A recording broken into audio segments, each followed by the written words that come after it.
Yeah, good afternoon, everybody. This is Richard Bates, and I'm at University of St Andrews. And this afternoon, what we're going to talk about is some of the Global Challenge Research Fund projects that we've got going on in Tanzania, in particular on heritage and heritage protection. And there's a team of people here. In fact, we're really fortunate today that some of the collaborators, our partners out at the University of Dar es Salaam in Tanzania are online. And what we're going to do is take you through some of the project, and that will give you an idea of what we are trying to achieve out there in a digital sense. And then I'll just pause slightly to ask Urithi just to mute his microphone for a minute. Okay, some of his family joining us as well, which is great. Yeah, so what we'll do is we'll take you through some of the objectives of the project, and then we'll introduce the digital side of it and how we are dealing with data in a digital manner.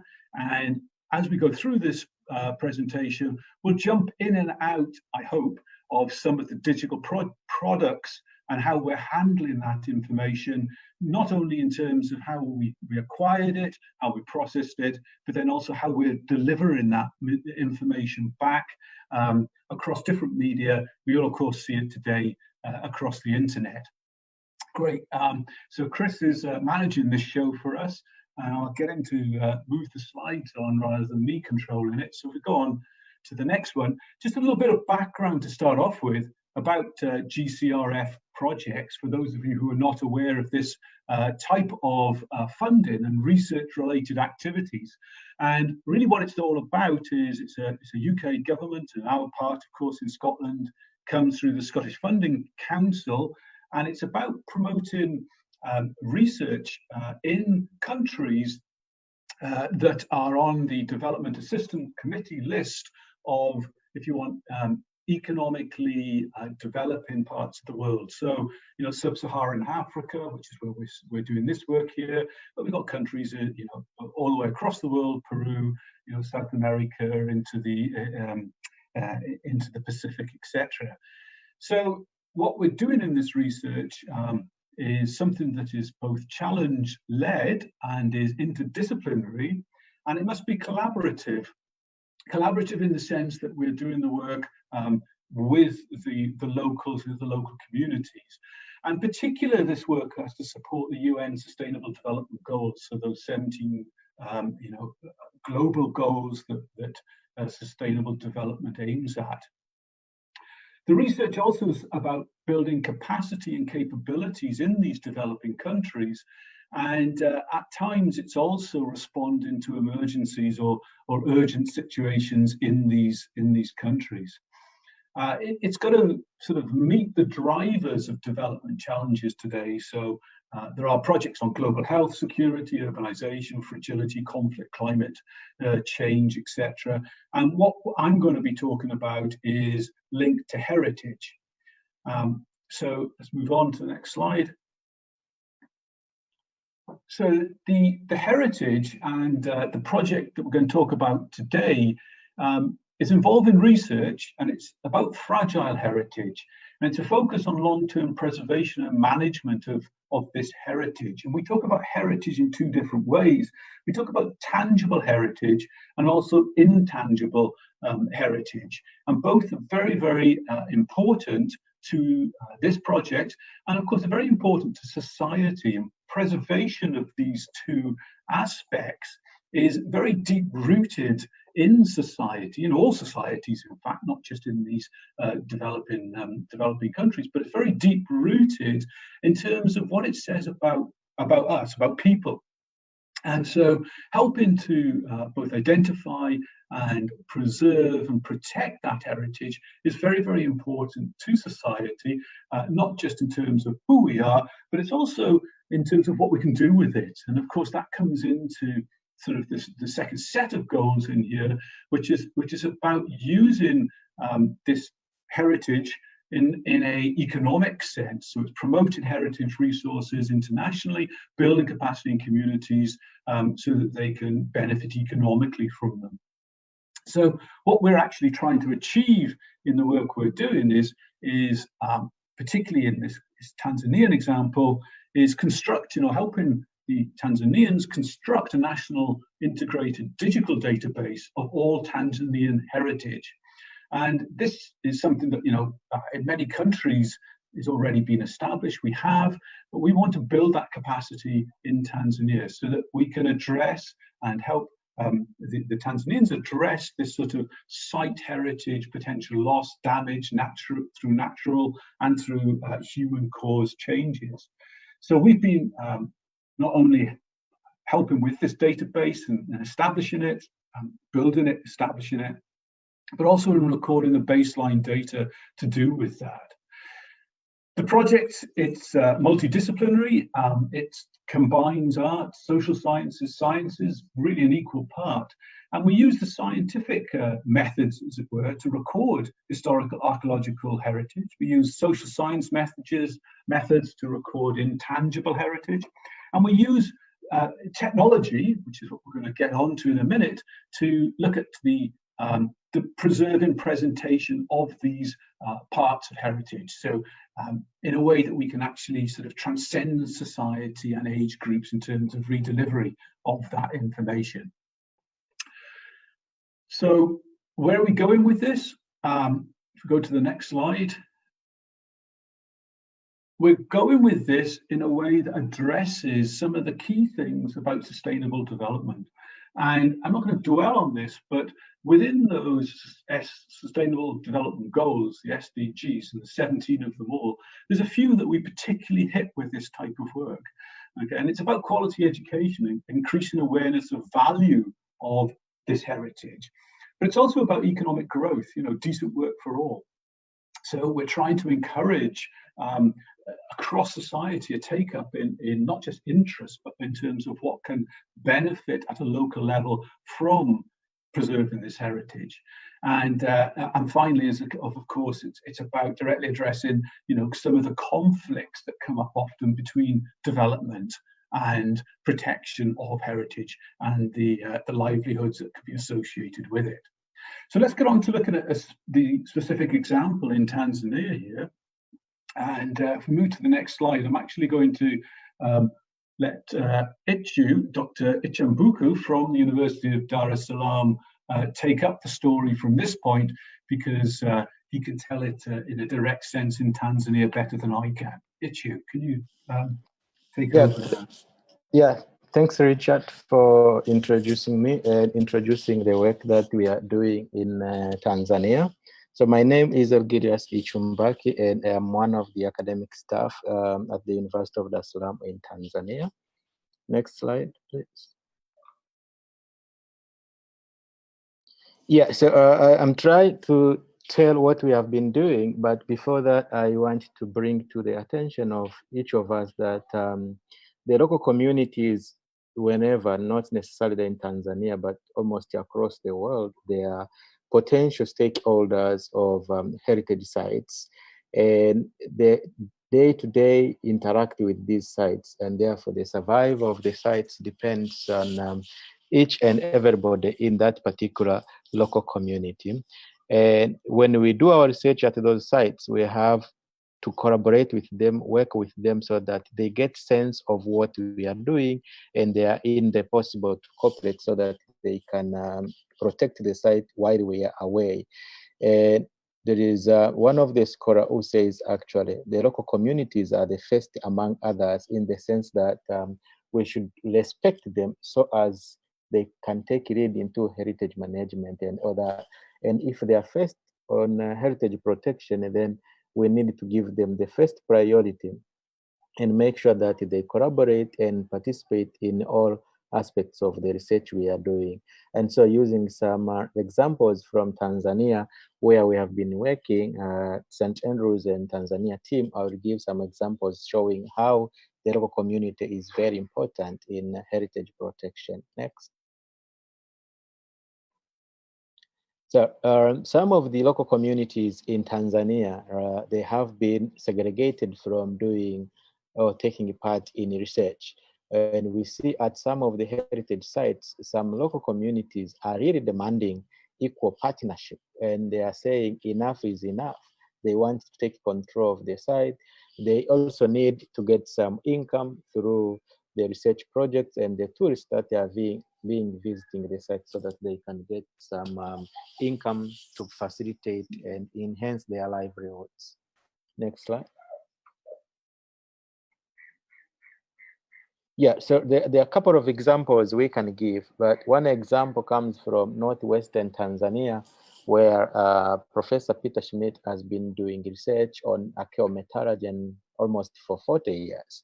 And some of the local members of the community approached him and they said they are tired of the research that he is doing, but they want him to start looking at some of the issues that are really challenging in terms of their day activities. And this is a community which was highly affected by HIV/AIDS pandemic. And many of the old peoples were the custodians of giving narratives, history keepers.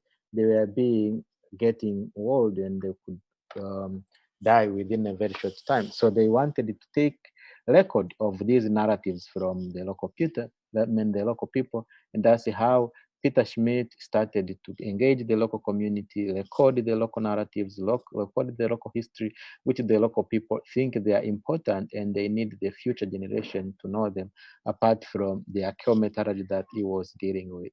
So this example from northwestern Tanzania indicates that there is really a need for the researchers and for the local community to partner, to work together and co-create research problems so that they can address the problem, which is equally important to all the parties. Next. And then there is this scholar who have written a book regarding on how we can go about this. And this is Webandoro and Shedrack Chirikule. They are publishing a book where they say we need to have an adaptive approach so that when we work with the local community, we can take what is good from the local community and what we know is good from our academic point of view, and then collaborate, and at the end we result to what we would call collaborative research or community-based research. And this is what actually St. Andrews, the University of Dar es Salaam, and the local people at the different sites in Tanzania are doing now, try to work together to address the problems that are really challenging at the local level. Next. Yeah, so there is this example from along the coast of Tanzania where we are working. So our area focus was on monumental ruins, which we think they are Swahili buildings, they are important historic towns which reflect the interactions between the local community and other parts of the world like India, China, and Middle East, Europe during the 13th up to 15th century. But for the local people, they are giving much priority to the baobab trees and the ocean. They are preferring the baobab trees because these are trees where they go and do spiritual activities. So they have some kind of spiritual values, and people's problems are being resolved at that particular trees. And the ocean is actually where they depend on their day-to-day activities. Like they get fish which they can sell to earn money. They get fish which they can use for their day-to-day food, and therefore they build their economy based on the sea, and they build their soul based on the spiritual healing which they get from the baobab tree.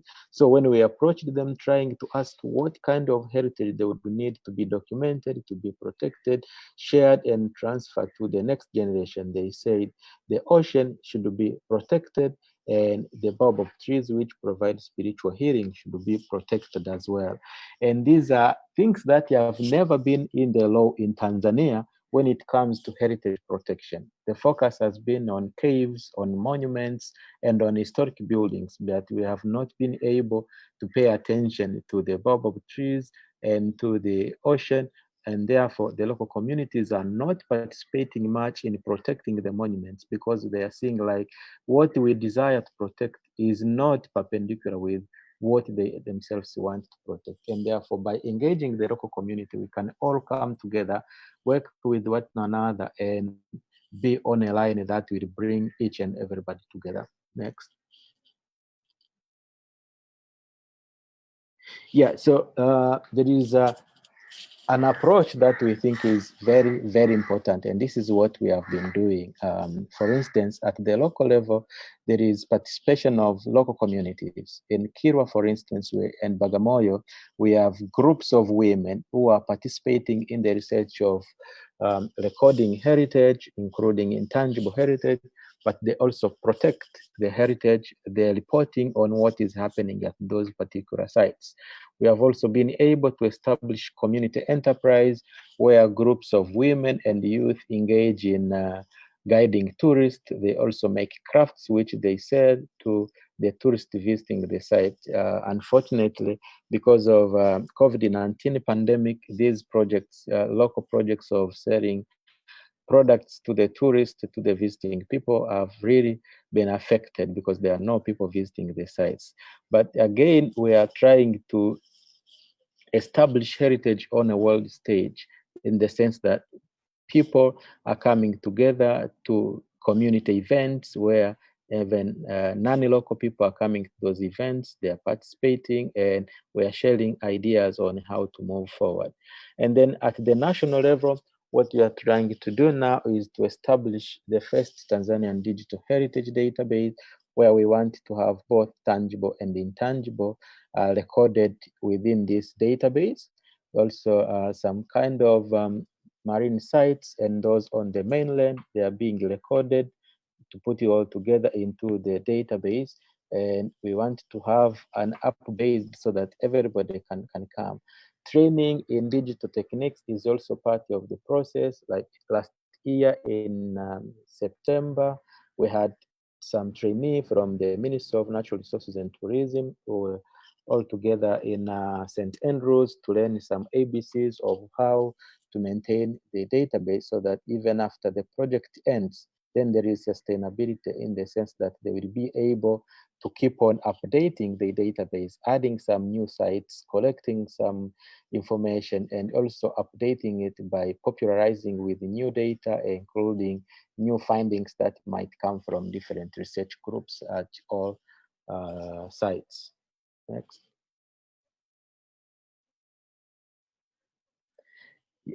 Yeah, so this is almost what I have been trying to speak about what the locals value and what people who are not from Tanzania, particularly at the local people, think is important. Where we look at the sites like the stone town of Zanzibar or Kilwa Kisiwani and Songomnara, where you find very massive structures, buildings and monuments of the 13th, 14th century. You think this is something that we need to protect. You invest a lot of money, and the local people are looking at you. They see somebody like crazy that you are investing very much into things that are not of much importance to them. And some of the people we interact with them, they said, unless you value what we value, we will also value what you think is important for you. So we really need to have some kind of mutual understanding so that we understand what they value most and they understand what we value most, and then we will be on the same table, try to protect the heritage which is important for us all. Next, please. Yeah, and then Richard will come in again to try to speak about the coastal heritage and some of the things that we have been doing to record marine and conduct diving training to the locals and to the government officers. Please. Thanks. Yeah, so we're going to visit a site and look at some of the types of things that we've collected at that site. We're going to start with a coastal site, and this is one on the Swahili coast. It's been very active for the past 2 millennia, and it's very much influenced by what's been going on in the Indian Ocean in terms of currents and where trade comes in from around the Indian Ocean and trade goes out back around the Indian Ocean. So it's a site called Kilwa Kisiwani. Next slide. And the first of the thing in terms of trade that we're interested in is what's in the marine side of the, if you want, the landscapes or the environments. And so, all the trade around there is about shipwrecks and ships coming in and out. So we're very much concentrating there in what we call the intertidal part. and you can see some of the activities, direct activities of surveying going on there in terms of how the intertidal is used. You can see fish traps on the top right, and vessels being used today on the bottom right, and actually surveys going on in the intertidal zone on the other two pictures, where we're looking for evidence of boats and boatcraft from the past. So next slide. And part of that evidence from the past is now getting into this heritage, and that's the heritage of shipwrecks, in fact, and where we have got shipwrecks preserved and we know about on the seafloor. And one of the first ways archaeologically of looking into this is looking at the archaeological, or the historical, in this case, historical records of those different shipwrecks. And once we've got a database started to build on those shipwrecks on a global or a more regional sense, then what we're trying to do is focus down in on individual sites. So next slide. And here is a set of maps on an individual site, old maps, in this case from the 1700s, looking at different places where ships were known to be at anchor, and ships were known to have come in and traded with the local communities. So using these sorts of reconstructions on old maps, we're able to focus down in on very, very specific areas in the intertidal, and to go out in the field and investigate what might be there. And this is where the data acquisition elements start coming into the projects. So the next slide.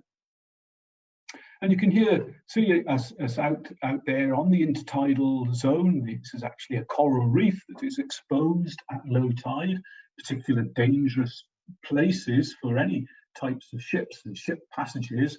And in fact, on the top right-hand picture there, you'll see the black rocks and a highlight of them on the bottom right. And those black rocks are actually ballast material that have been deposited on this reef as a result of a ship floundering, becoming wrecked onto that zone. Now, seeing pictures like that and recording those pictures, the digital pictures, of course, is just one element of how we start addressing and recording where things are and what has happened and where it has happened. But we need two vital pieces of evidence when we're starting to do this. One is the what is there, and the second one is the where is the what. And so there in the pictures you can see what is there. The next element we need for that is a geographic location. And we're surveying these areas using digital techniques with drone surveys now in particular. And from those drone surveys, then extracting maps of the types of materials. So the next slide shows us a map that's been made as a summary of some of these drone surveys, where the drone has been using digital imagery to then be used when you go back to the office to actually interpret the different types of ballast materials scattered around and on these reefs. So that's the first of the sort of digital products. And I'm not going to show you the going through the stages from drone imagery to making those maps, but those are the first kind of products here in an intertidal zone that we would need to put, and we do put into databases to say, what is where, and start to build up this inventory of information. And if we go to the next slide, you'll see the second form of this inventory of ship information. And this is what the people were actually doing on land when it came to recording things about their vessels. And this is an etching, and we find lots of etchings all along this Swahili coastline. And it's an etching of one of the vessels that would have been plying its trade up and down this coastline. There's a couple of things which are interesting about this etching. One, from it we're able to not only have an impression of what the boats used to look like, but as you'll see on the top of that picture there, there's a big white kind of splotch or mark, and that's actually damage to this etching that has been caused subsequent and probably quite recently to the actual etching itself. And Chris, do we have this in 3D? Did that come through? So one of the things that in terms of helping preserve and protect these sorts of things, so what Chris is showing us here now is a 3D model, it's a very high resolution 3D image of that actual structure. You can see down to the, if you want, millimeter scale, how it was etched on there in the first place. But also what you're seeing at the top there as he comes into it is this damage that's been caused recently. So in terms of a preservation of heritage and monitoring that, this is very, very important information. We've got a view of now of what is not just only the information, the historical information, but we've also got a view of its state of preservation at the time that we took this image. So this was constructed by structure from motion. So lots of photographs, stitching the photographs together smartly to create this three-dimensional textured model of what this information looks like. So that's again starting now to get more sophisticated in the digital reproductions or preservation of information. Very, very important from a management point of view. If we go back next year, we take another set of pictures, we can compare them back to this original one, and we can see if the damage has got worse and if intervention needs to happen to this type of information. Can we go back to the presentation, Chris, please? And move on. So this is Kilwa Kisawani, and this is from an old picture that was made to at the height of it and what it actually represented. That's not what it looks like today, and in fact that probably is quite an artistic view of what it looked like even at the height of its powers. And if we move on to the next image, if you go to the site today, then this is more of what it looks like, and there's a couple of images here, one of what is the Great Palace, and the other one of one of the mosques within the island itself.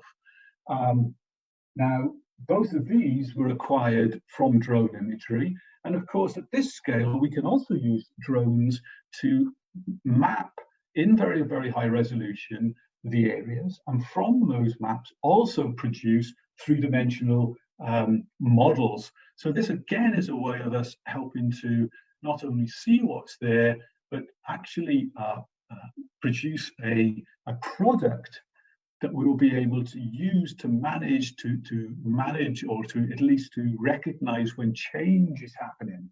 So change in these landscapes, you can see all around the Great Palace there, the trees, that's actually a mangrove swamp in the intertidal and just the above tide zones. And of course, constantly in these warm and often humid places, the rate of vegetation growth is quite phenomenal. And in fact, Dr. Ichibuku was telling me the other day that even under the current COVID-19, where there's reduced tourism, even the grass is starting to grow up so rapidly now that it is encroaching over the sites themselves. So they need constant management and help in terms of preservation. Chris, do we have a 3D on that one that's come from the aerial mapping?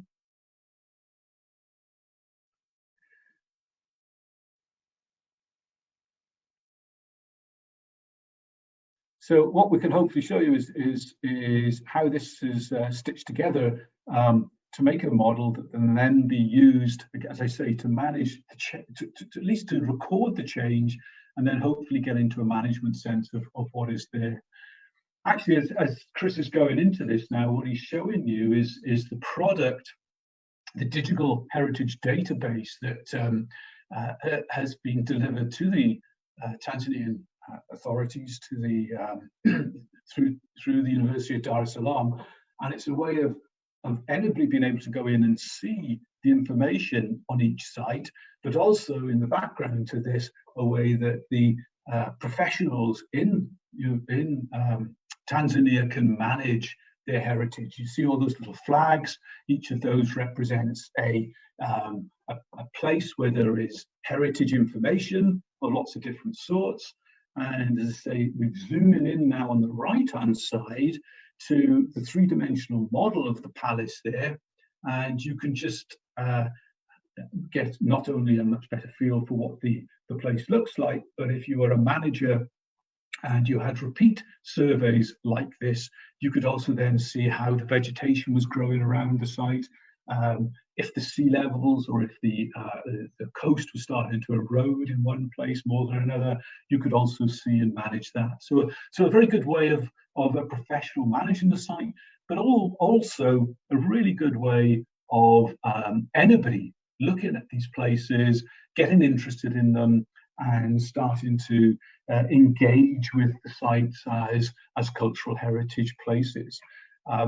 It's not just the 3D models. We might as well show some of this at this stage, Chris, anyway.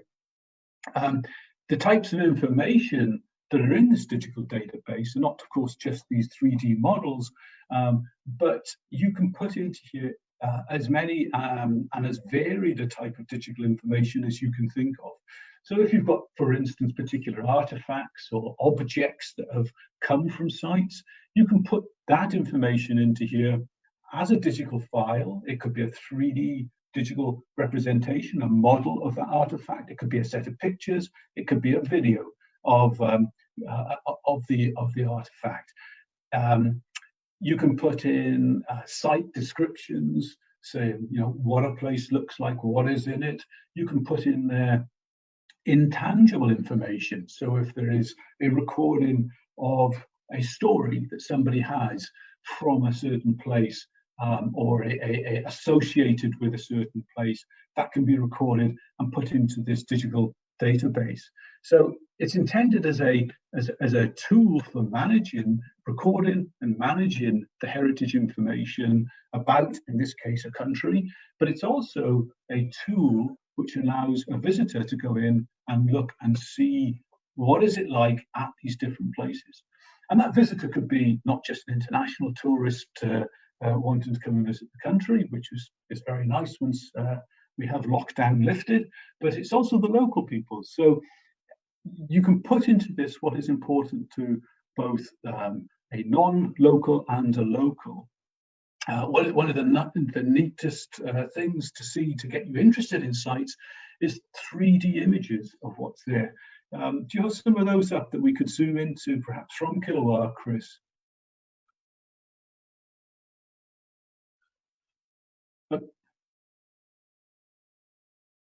Okay, so let's go to some of the other types. So here's another type of information that could be put in.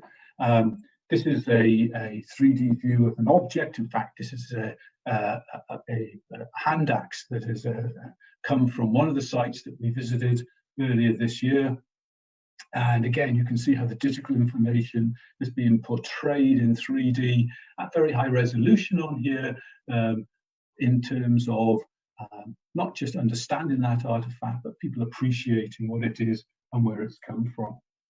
Perhaps if we go back to the presentation there, Chris, now. So that's this World Heritage Site and what we're trying to do at the landscape scale of things. If we move on to the next slide, you can also see what we're trying to do now at an individual site location. So this is what's called the Portuguese Fort, the Gareza at the site there. And again, making models or recording the detail of sites like this is again very, very important in a management sense and in a potential use sense for the future. Do you have that one, Chris, or we have a fly around that one? So here again, you can see from both drone and photogrammetry from cameras, so structure from motion used in this sense to construct the model of this fort. Again, management tool, very, very, very important for looking at change on the site. And also important to encourage people to want to visit the actual site itself. Let's go back to the presentation again. And so it's not just about the land side and the intertidal. We also, through remote sensing or geophysical technologies, and go to the next slide, we can actually start to see what's under the water as well. And so here is a type of survey. It's based on a thing called multi-beam sonar. It's all attached to that little boat, or we call it a vessel of opportunity if we want to be really grand. That little boat chugging along, it's got a sonar on the bottom of it that's looking remote sensing underneath the water. And that remote sensing under the water, next slide, allows us to map the sea floor. And so the color-coded map there is actually what's under the sea floor around these particular sites. So now we're starting to try and stitch together both what we call a marinescape and a landscape together. And by doing the two of those things, we hope to get a more full full evaluation of the total heritage that was associated with these places. So that's the real importance that Urithi started talking about, which is the ocean side and also the marine, the land side. So it's not just people locally saying this is important to us. Since they're saying it's important to us, what's out there in the ocean, we're trying to now look at that in the ocean and record that heritage as much a part of the whole society's view of what is important, as if you want the people coming in and saying, oh, that's just a nice fort, we want to look at that by itself. So that's things like the activities that go on in these places as well.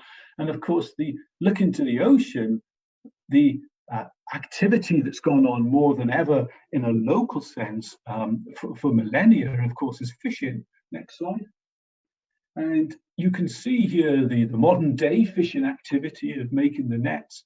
And on the right-hand side there, it's one of the products, the images that comes out of the marine surveying, and the sort of square-like object or line that you see on that map there is actually underwater, and it's where a historical fish trap has been set. And so now we're looking at the heritage of fishing, the heritage that the locals view as being out there in the ocean. It's their heritage. Next slide. And of course, going back to my original reasoning why these are important places is the trade around the Indian Ocean. And of course, in looking into the sea, we get back to this also seeing where the ships and the shipwrecks are. And so here again, from this digital geophysical remote sensing, you're now seeing again an image of the sea floor there. The spots I've highlighted are all objects on the sea floor associated with wrecked material. Next slide.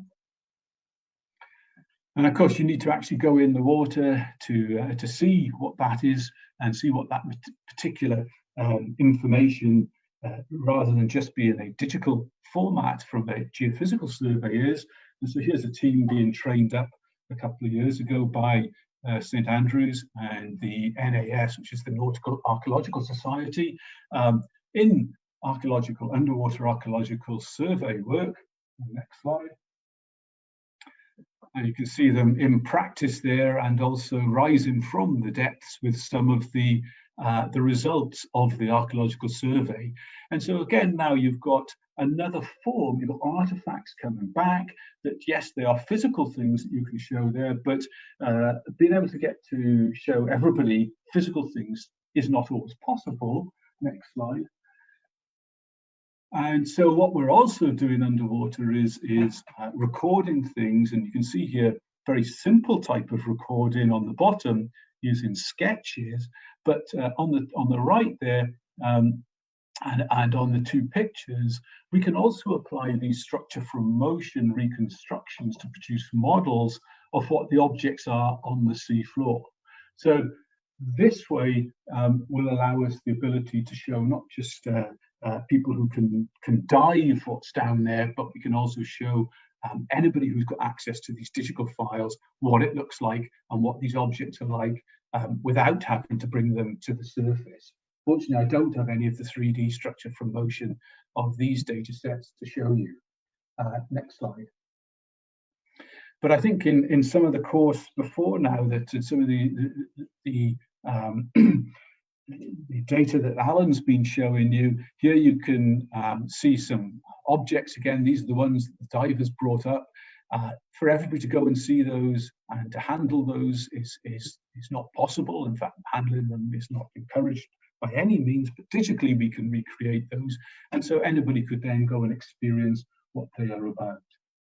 Next slide.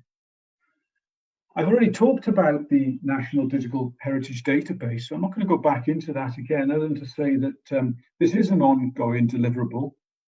It was designed initially so that in Tanzania, the heritage organizations there in the government would have a way of taking this information, taking information that they already have on sites throughout Tanzania, but also taking that information and adding to it, putting new types of data in, the types that we've been talking about. So there's a link there that you'll be able to see in the future to try and to get into and look at some of the products that we've got from this project. Next slide.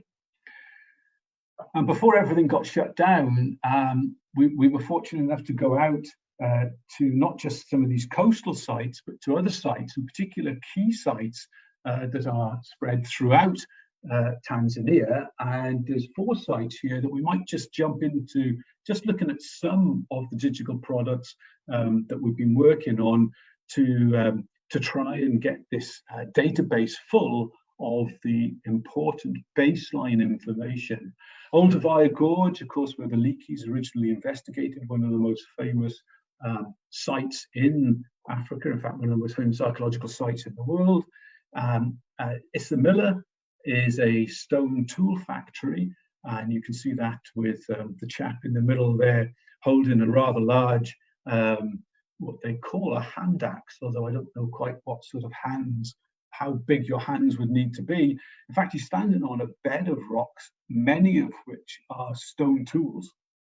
And of course, on the far left there, you've got some of the most famous original footprints. Again, Leakey they had identified these at Leitoli, and Dr. Chimbuku has later found another set of them at the same site.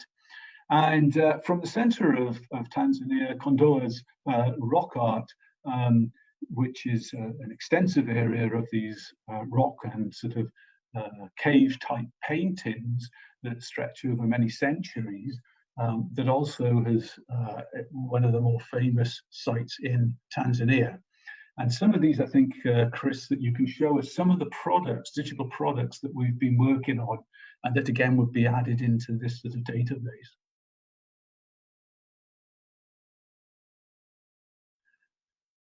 So this is the, a form of structured light scanning, I think you would call it. It's using a strobe light. The power and intensity of this light that's going across the rock art here is not of such a power that it will damage the paintings in any way. And what that instrument is doing is actually building up in real time a 3-dimensional picture or 3-dimensional model of the actual rock work. And so it not only captures the painting, but it also captures the surface that the painting is on.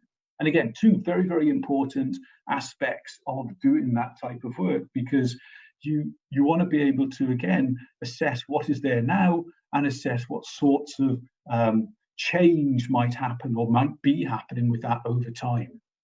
So that's using an instrument by a company from Einscan. Now here in Isamila, it's a gorge. As I say, it's where we have this amazing scatter of artifacts on the gorge floor, and they've all come out of this section that the river has washed through and is continually washing through. And so this particular 3-dimensional model that was produced by flying a drone back and forwards across the face of the gorge side. This is therefore a model that's been stitched together using, again, structure from motion. It's been stitched together many hundreds, thousands probably, of photographs. And you can now digitally fly around that area. And in fact, the resolution's good enough on here to zoom in and actually see where these individual artifacts are being eroded out of the section. So some of those, there you can see the mouse pointing at an artifact. It's an actual hand axe that is in situ in that section, okay, and is being eroded out. So I suspect if we went back there today, a few months later, that would have already fallen onto the floor of the valley itself. But again, it's a way of us managing, monitoring, and then managing what the site is like. Ultimately, you know, we'll be able to make the decision: is it being eroded very rapidly, or is it not? And if there was any conservation work that was then deemed necessary, you would be able to have a targeted plan of where that would be most useful. Were there any of the others there, Chris? No, okay, so that's good. So just finish up by leaving you next slide with I suppose we haven't talked that much about the intangible, but you did mention this in terms of some of the local women's groups and basketry, etc. Over the years, Dr. Urithi has written many papers on the importance of all this information. And as academics, we love to think that everybody's reading our papers. We know that's a very, very small number of people might ever read them. And so he came up with a very interesting way of putting the information out, and particularly delivering it in a more easily consumable way for a vast cross-section of society. Next slide. And this radical new approach involved music, which is very much listened to in Tanzania, and integrating that with some of the more traditional songs and song styles that you'll find along this coastline, and using one of his collaborating, I should say, with one of his students there. They wrote a song that was then delivered using this musical style, and was very, very instrumental, if you excuse the pun, in getting it heard by the whole of the communities around there. And I think we're going to get into the song here. And so again, it uses fantastic video footage of the sites, and it actually then uses this music and the words, although of course, do we have any of the words for a minute there, Chris? That's okay. The words that are given in this song, of course, are all about the heritage and about preservation and protection of heritage on this site and its importance to the local communities. Let's just jump back to the presentation there, Chris, for a minute. Next slide. And so you can log on to this. It's on YouTube, and as I say, it's been extremely successful. It was taken up and aired in radio stations. It was played on local buses, in nightclubs, shops, and pubs. And Claudia, or Chemical, as she is known in the rapping world in Tanzania, her following, her fan base followers, picked up on this, and it really took that message in a way out to the public in a way that we could never do as academics. It's making a huge difference to particularly the local engagement and involvement in the projects there. If you go on to the next couple of slides, in fact, Chris, I think we'll get to the end. So that's Chemical just 1 minute. So very much I'd like to sort of finish by saying that the projects like this are a collaboration. I said that in the initial thing as an academic collaboration, but I hope you've got the sense here now that if we're going to do and make a difference with the heritage and heritage preservation, we've got to do it as a collaboration, very much with, as Itu said, people at the heart of it, with the local people at the heart. They're the ones who are there every day looking at these sites, living in these sites, and are the custodians, not only physically, but if you want, in the intangible sense, with these sites. And so here, from last year, we were at the site. You can see Chemical singing and a song to some of the local people there at the site, some of the women's groups. They're involved with our activities on site.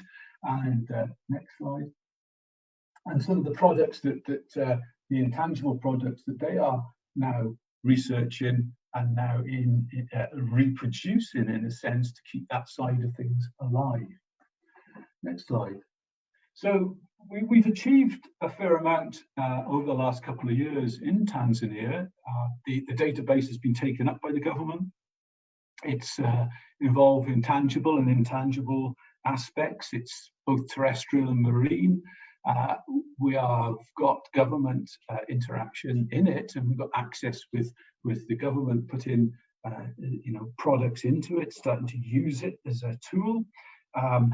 Very soon it'll be being rolled out so that anybody can really look and interact with it, not that they can input data, but that they can experience it.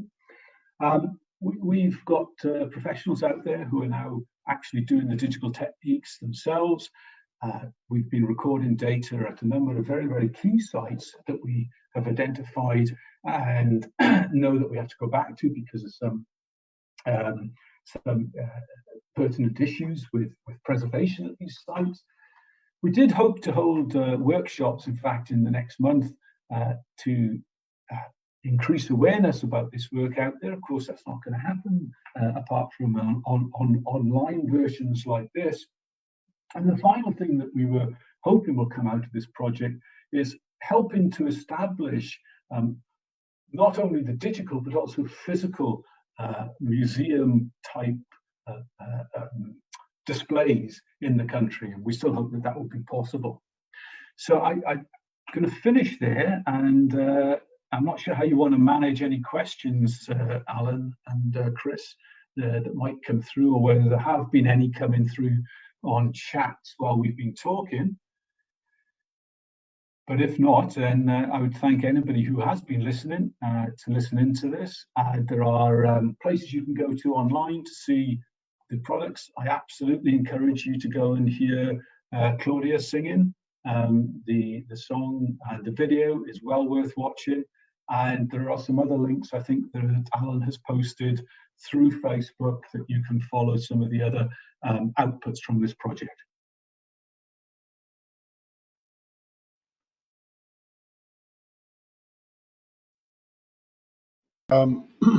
Thank you. Yeah, thanks a lot for that, Richard, Itu, and Alan and CJ. Fascinating talk. I have posted the video that you featured in the live cast into the comments for the live cast. So if anybody wants to play that, they can so do. There's a few people here. I'm not sure that I know who everybody is, but if there were any questions, or indeed anybody feels that they have something to contribute to the topic, then that would be more than welcome.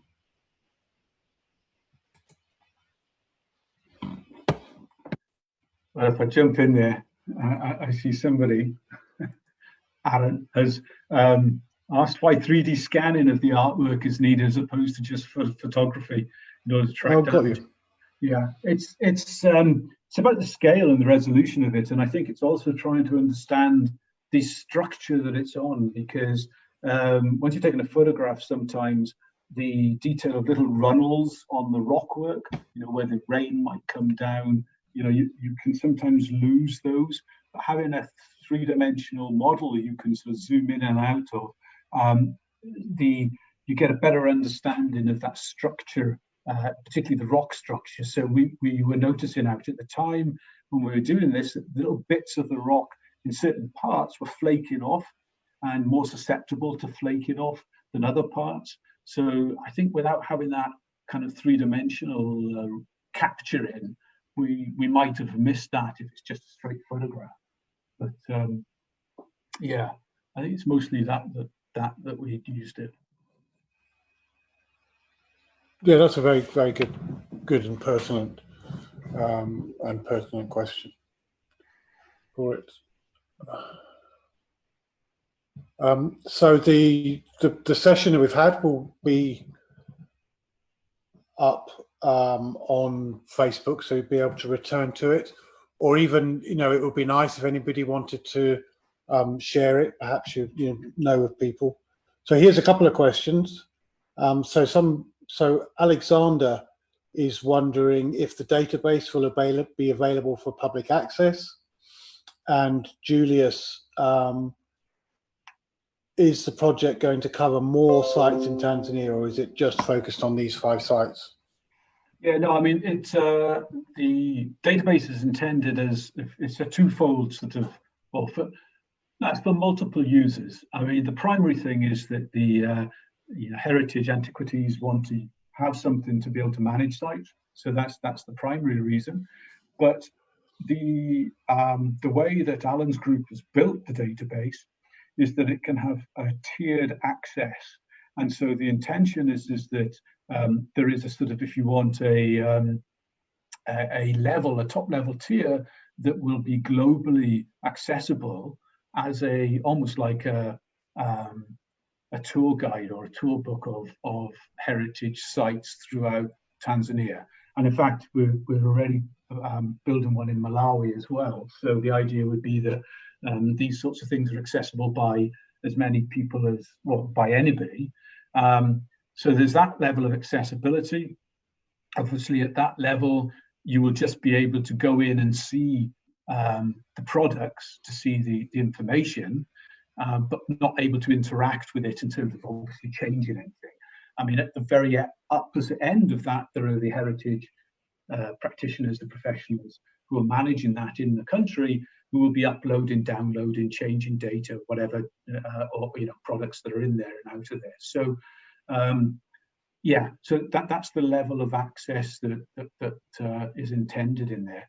And as to 5 sites or not, I mean, the five main sites we visited last out there were really picked to give a range of different types of sites. So everything from buildings to intangible heritage, everything from landscapes to marinescapes, and a whole range of different ages of archaeology and heritage or history, if you want, in there. We did that just so we could best demonstrate, if you want, the versatility of the database. But the idea is that now the professionals who are taking this up in antiquities will gradually be entering all, over the years. The idea is that this becomes the national database, and that any types of archaeology, any types of heritage, and a lot of other information beyond that can be entered into it. So it is not meant to be just for the sites that we visited. The project has, if you want, the deliverable that we hand this database completely over by the end of this year. And so there on out, it's really up to the antiquities and the government bodies in Tanzania to do with it and to put into it what they see as being of a priority. Yeah, just to add on that, thanks Alex and Julius to join the class. Alex and Julius, they are both our former students at the University of Dar es Salaam. I know Alex is in London doing his PhD, and Julius is in Qatar working, and they're all joining from there. Alex and Julius, our project is actually collaborative with the Department of Antiquities in the Ministry of Natural Resources and Tourism. And we had 2 staff from the Department of Antiquities, Noel Laswa, whom I know you both know, and another senior antiquities officer is called Freedom Songo. So these 2 came with me to St. Andrews in the Department of Computer Science, And the whole idea of bringing these two together was to get some ABCs and learn, so that once the project ends, they can take it over in a sustainable manner, such that whoever is working somewhere, I know Alex is working at Olduvai, Julius is working in Kondoa and some other places, so that these Antiquities officers who are required to join any team, any research group at sites, they will come up with a report, come up with new findings, and all these data will be fed into this database and making it sustainable. So our idea here is to make sure that this is the start, but we want it to continue as much as possible, cover many other sites and such kind of things. And if you manage to visit the site that Richard shared, you should be able to see some of the information we have added, but these are not exhaustive. We will always continue to update, popularize, and make the site as much more comprehensive as possible with both tangible and intangible cultural heritage. Thanks, Richard. Any other questions so far?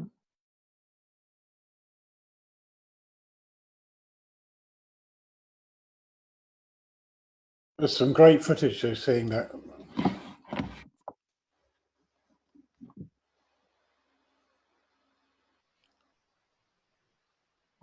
Richard, do you want to say something about the boat there as we go faster?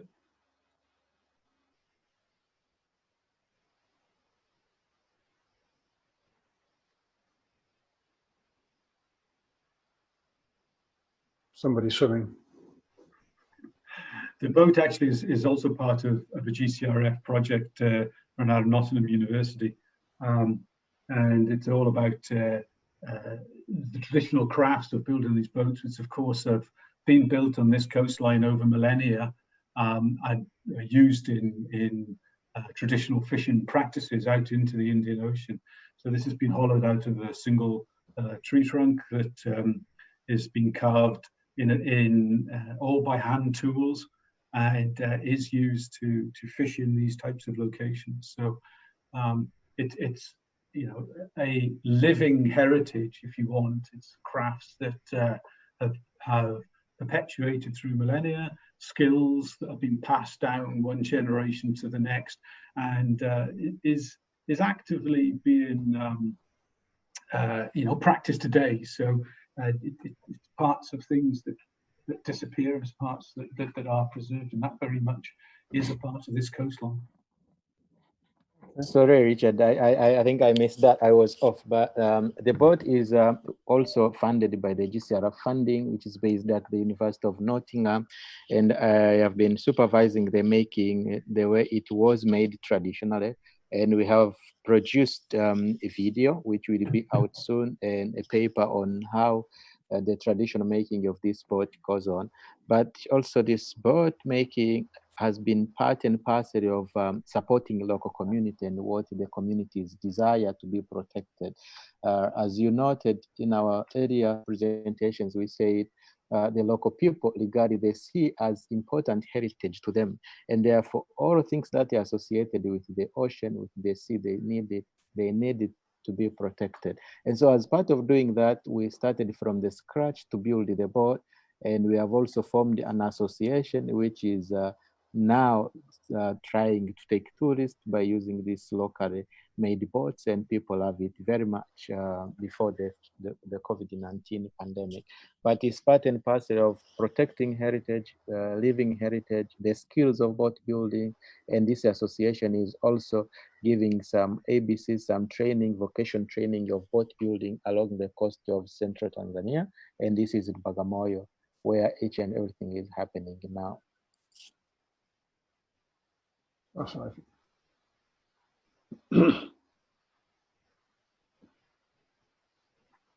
Okay, so if there aren't any more questions, can I bring proceedings to a close, or do you want to stay in the chat and stay in the Zoom and have some discussion? Maybe come off the public Facebook. Okay. Well, okay. As in goodbye, Facebook. Okay, we will call it a day there for the Facebook live stream. Thank you for watching, and if you want to catch up with any of the links shared in the chat, make sure to watch the replay, and thank you very much.